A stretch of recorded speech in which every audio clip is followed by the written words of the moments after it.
Ola, bo día. Neste segundo domingo xa de confinamento vai o quinto instrumento.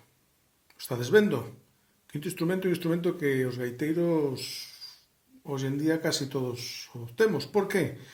Porque convertiuse nunha axuda moi grande para a disitación das pezas para a gaita e non facer tanto barullo, nin usar o fole, etc. Ben, pois aquí temos un pito galego, chamase así. Dides, isto é unha flauta.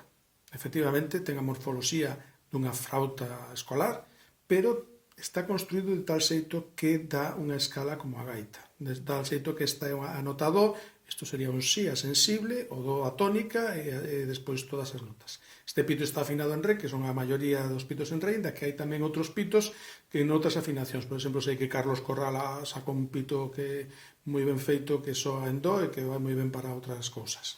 Ben, pois este pito galego empezouse a tocar bastante nos anos 80, gracias, entre outros, a Antón Corral, que fixo un pouco, popularizou este instrumento, e a partir de aí os gaiteiros tamén o usaríamos para aprender as pezas, digitando e demais.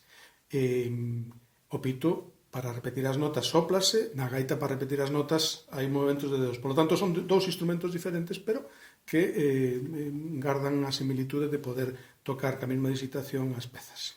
Ben, este pito está feito expresamente para ser pito, porque hai flautas rectificadas, que eran flautas originalmente, se rectifican e se converten nun pito galego. Este está encargado a un discípulo precisamente de Antón Corral, a Xaime Rivas, e leva comigo algo máis de 20 anos. E ben, vou facelo sonar, a ver que vos parece.